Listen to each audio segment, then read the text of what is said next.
waxaa kulan uga socda xarunta madaxtooyada ee magaalada Muqdisho madaxweynaha Soomaaliya Maxamed Cabdullaahi Farmaajo iyo qaar kamid ah hogaamiyaasha ururada mucaaradka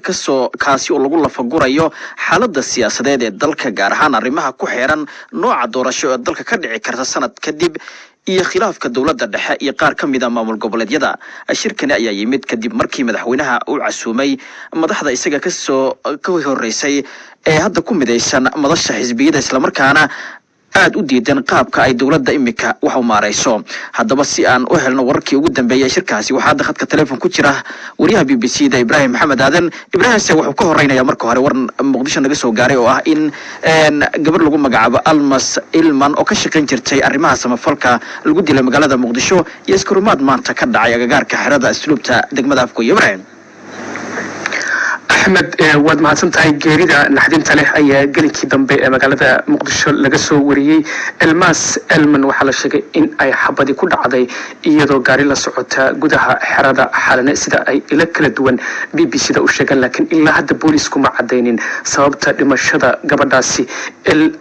الماس المن وحد علي المن علي أحمد أو عنك هودنك سهرانتي أما برتميه سجى شميدينا لجود لي مقالة مقدشة وحوها نين نبض أول لي أو مقدشة أد عن وجاها برتميه سجى شمات كي وريبا وقت جاس سوماليا كرهان مقالة مقدشة وح كتير دجال الذي سكي ودنك كدعي كويس كرر المن علي أحمد واحد جناين كندا صدق قبضة أو ضليبة إيو قبلها سويدة بالمقدشة أي دب وصل لابتين هالكاسو شقوين كلا دوان أي كقبنيين قبل دمتي وحي أحد قف سما فلا وح أي سيدوك أحد دبلوماسي كتير سنة سفارة الصومالية أي كل هذا حي مقالة نيروبي قبل هذا الشيء لكلي هذا إيمان المن يدو كورنيل إذا ماذا من الترجع الصومالية كتير سنة أو فريمها دجالك ayaa lagu arkay sidoo kale waxa ay walaalayeen الواد المن يدنا هذا كم إذا هيدات كأوترتمي بلاد نبض لا يقانو نوبل بيس برايس مركا هو يدا فرتون عبد السلام يدو وحي مضحكة هاي بها أدى حقوق ذا آدمها إيو أرمها بوشدة كشقيس اللي راحدو المن إيو أساسي حاج جدي الله نحرسته المن علي أحمد مركا جودهان ما أنت قال كده بمقدشة وحيا بها لقى هاللي وحي أحد جريدة سي نحدين تله الماس المن كتمد يدو ولي أن العدين بوليسكو أنا عدينين سبب تدي مشهد إنكستو حبض كل عدد مركز دم إسبيتالك وجوج جريوتي أجارك حرد أسلوب تأكس كنترول أفقوية وح كدعي إسكوري ما دول حي إذا ما كوضة ترسن دولة إن عبارة يدك ديجان كوحي BBC دا وشجعن إنه مقليين رصاص تأي إذا ما داس يسود سنيا إلا هذا ما عدا سبب تكنت إسكوري ما تكاسي إنكستو رصاص حوق له مرة قاركود المقلي دولة دون وحورة إلا هذا كما أنا صارين أحمد بدر هدي أن أورجنا لين عكلا كلن كي مدحونها الصومالية محمد عبد الله محمد فرماجي يا مدحونياشي سجى كهري حسن الشيخ محمود يو شريف الشيخ أحمد ولي وحوك السعودة حرون تمدح تويدا الباب بدأ يا أحرن كلن كاس أو صحافة يعد كلام من الله ما أقلانين إنه جود هجشوا وقت دار أيوقاتي وحيابها حلقة وضح اللي وحكم إذا أرمها دور شوي إنك سيدو كله khilaafka dawladda federaalka iyo qaar kamid ah maamul goboleedyada iyo sidoo kale arinta magaalada Muqdisho afayeenka madaxweynaha Soomaaliya Cabdinuur Maxamed Axmed oo goorsi horeysay hadlay waxa uu sheegay in arrimaha ugu waaweyn laga wada hadlayo ay ugu muhiimsan tahay arinta ku saabsan doorasho qof iyo cod ah sidii ay wadanka uga qabsoomi lahayd iyo sidii madaxda madaxweynaha ka horeysay ay qayb uga noqon lahaayeen habkaasi kulankaasi ilaa hadda wax natiijo ah oo la shaaciyay oo ka soo baxay ma jirto laakiin waxaan sugaynaa marka kulankaasi soo dhamaado inkastoo aan la filayn in wax muuqaal ah ama codad ah shirka gudihiisa laga soo diro laakiin markii laga soo baxo qolooyinka shirkaasi ka qayb galay waxaan isku dayi doonaa in aan la hadalno oo aan kala hadalno waxyaabihii ugu dambeeyay shirkaasi lagu falanqeynayay shirkani wuxuu yimid kadib markii arinta ama siyaasadda wadanka gaar ahaan magaalada ay aad kor isugu taagtay kadib markii madaxdii madaxweynaha ka horeysay ay ku eedeeyeen dawladda in laba jeer safar ay ku tagi lahaayeen Kismaayo iyo beledweyne la carqaladeeyay isla markaana dawladdu aanay diyaar u ahayn in ay sharciga u hoggaansato inkastoo dawladdu ay markasta ku adkeysanaysay in ay iyadu dalka mas'uul ka tahay isla markaana sharciyada iyo qawaaniinta wadanka u degsan ay dhowrayso Axmed kaasi waxa uu ahaa wariyaha BBC-da magaalada Muqdisho Ibrahim Maxamed Aadan aad ayuu mahadsan yahay kulankaasi madaxda ay ku yeelanayso Villa Soomaaliya magaalada Muqdisho waxa ka soo kordha waxaad ku maqli doontaan idaacadeena ilaa caawa idaacada 9ka haddaba muxuu soo kordhin karaa kulanka madaxweyne Farmaajo iyo madaxweynayaashii hore ee dalka su'aashani iyo su'aalo kale ayaa waxaan u bandhigay Professor Cabdi Ismaaciil Samatar oo ah aqoonyahan Soomaaliyeed oo ku sugan dalka Mareykanka marka si aad loo qeexo waxa weeyaan ma filayo wax weyn oo kale inuu ka soo baxayo iyadoo la raacayo taariikhda kulamada caynkan ee wadanka ka dhacay tilmaam haddaan ku siiyo kulankii madaxweynaha ka dhacay magaalada Garowe uu ku dalbaday in la iswada cafiyo wax ka soo baxay ma jiro tanna waxaan isleeyahay waxa isleeyahay ku qabooji xiisada siyaasadda magaalada Muqdisho gaar ahaan ka taagan muddooyinkan ugu dambeeya Amarkii ku saabsanaa Jubbaland iyo Sheekh Shariif wixii qabsaday iyo Xasan Sheekh iyo Sheekh Shariif wixii ka qabsaday markii tagayeen magaalada beledweyne gobolka Hiiraan ayaa la isleeyahay ku qaboojiya laakiin wax kale oo qiimo loo ka soo bixi karaya ma arki karayo walaa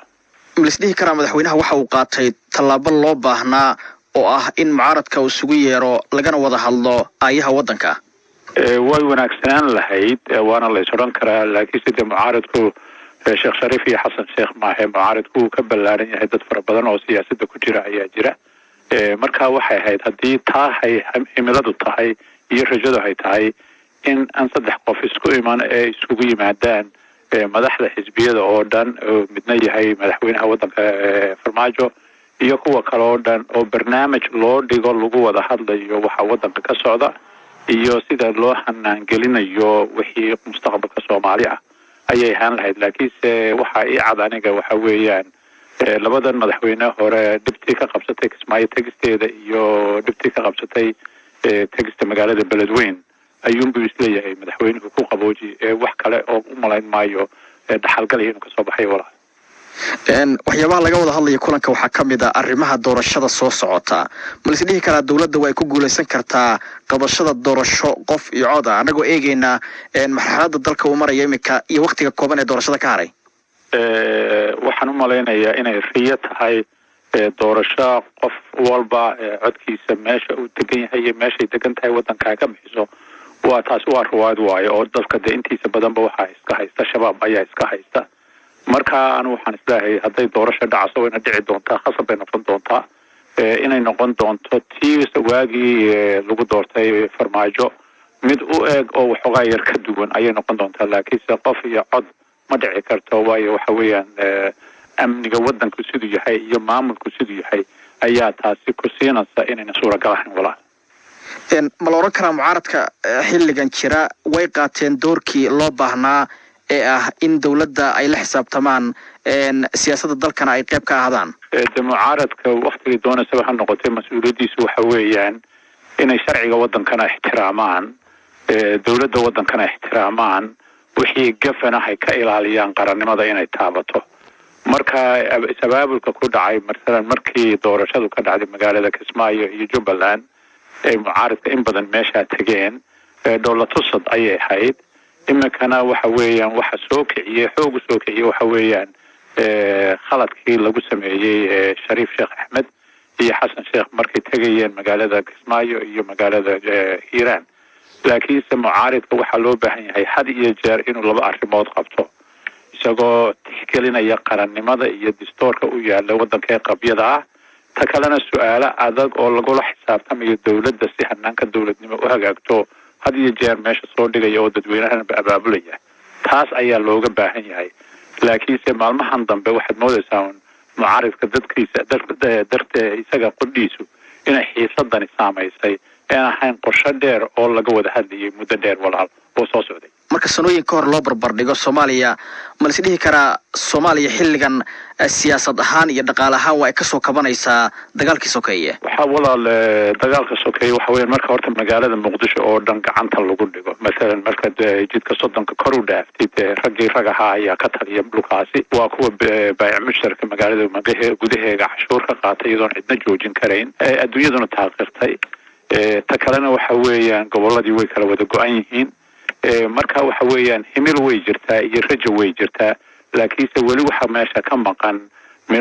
rajada habkii wax looga midho dhalin lahaa ayaan weli meesha lasoo dhigin oo dowladdan farmaajo iyo xasan khayrina hayna soo bandhigin kuwii ka horreeyana runtii hayna soo bandhigin marka waxaan isleeyahay dadka rajaday qabaan waxa weeyaan iyagoo ilaahooga ku tiirsan inay nabad iyadoo tahay waddankan la arko kala dambeeya wixii ka dambeeya loogu daraya ka daran deegaanka loomana korin deegaankeena imika oo goortii bishii la geyn jiray lama geynin maydkii halkii jooga weli xukumaya marka sidan oo kale hore ay murano siyaasi u dhacaan inta badan waxa Soomaaliland ay gudaheeda ku dhamaysan jirtay isu tanaasul wada tashi iyo iyada oo markaasi ay qaybaha kala duwan ee bulshadu ka qayb qaataan isu soo dhaweynta dhinacyada kala durkay ama muranku ka dhaxeeyo xasan guure ayaa aaminsan niman daayil maadaama warkan oo yar kan oo yar inuu saasoo ku qablay inuu ku xidho in madaqada loo dhimo gobanaysa adduunka isbedelaya future lines baa sameynaya powers cusub baa soo baxay powers kooda adduunka isoo sitooya tan baa jira weliba gobolada aynu ku noolay waxa kaliya inuu kaga wadnay inuu kaga duwanay koonfurta waxaanu kaga duwanay waxa kamid ah anu dhowr qof baa walaakay waxaanu kaga duwanay u badnay waxa weeye international intervention kena yara fargelinta disheeya ayaanu ku yaraa maanta waxaan hubaa ama inay inagu jirto ama inagu jiri doonto ama gobolka ka dhalato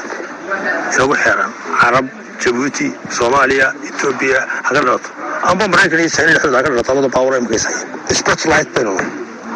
way badi xasid beno inta ugu badan Soomaaliya dadka badacas aqbal oo ogow inay jirto sidoo uga dhaxaysa sabtiyo waxaan qabanka tariiqii ay muhiim u xidhay waxa muhiim ah inuu dadkeeda inta qabiil ma jirto waa been ay qabiil marar badan ayaa dadka qaar ay ku taliyaan in madaxweynaha iyo xisbigiisu ay isu soo dhaweeyaan dadkii ay doorashadu kala kaxaysay sidoo kale qabaayil ku badbaadi karo waxa way horta aqballo inaan mushkiladu muusahay ee xana ahayn ina guuran ahayn ee inay nidaamkeena saxaato taasi waxa dawladeedu ay tahay maanta muuse ugu dhowday saaxiibkii ugu dhowday oo jecelahay waliba inuu qabto maanta dadka ay soo yiraahdo halka ku shiro maanta loogu baahay muuse ay dhahdo halka isku baxo talada la keenay in loo dhan yahay qoodsaad saami baa naga maqan tirii qodob sida walaal naga shabtay ka qodob ka waxaan filaday inta waxa soo dhigta halkan dadku wuxuu baahan yahay inuu wada shiro isu yimaado wax isticmaal dhigo xisbi kaliya ma midayn kara maanta Cabdiraxmaan Ismaaciil Xuseen Cabdiraxmaan Cadami waxa uu si dhow ula socdaa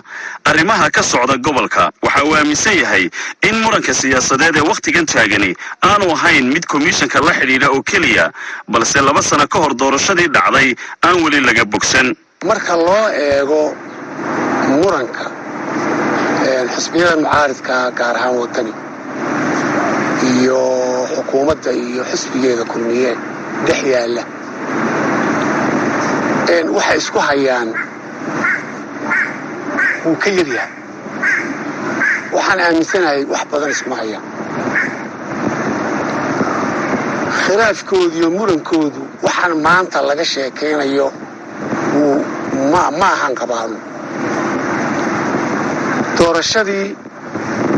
madaxtooyada madaxweynaha mudane muuse oo ku guulaystay xisbiyadii kalena ku waayeen oo loolan adag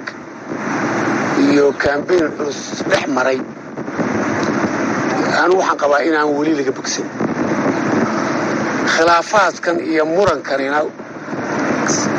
kaas may dabada ku hayaan khilaafkii berigaa jiray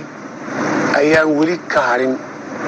murankana isaga ku salaysan degenaanshaha iyo nabadda Soomaaliland ka jirta waa mid caalamku inta badan isha ku hayo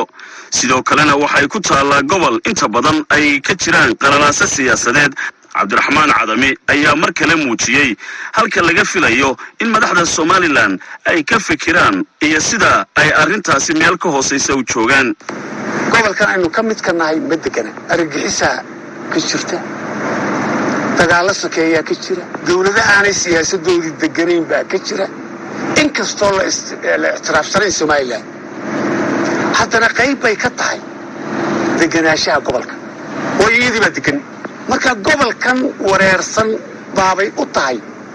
muxuu ahaayay wax u tahay deganaanshaheedu inagoo kaliya inuu maadin dawladaha reer galbeedka iyo quwadaha waaweyn ee danaynaya inay gobolkan xasiliyaan sida Soomaaliya etoobiya imanka waxoogaa jiraan meelo kale ee xoolaha badan ee lacagta badan ku bixi way og yihiin ma aqoonsana somalilan laakiin haddana doorkay ku leedahay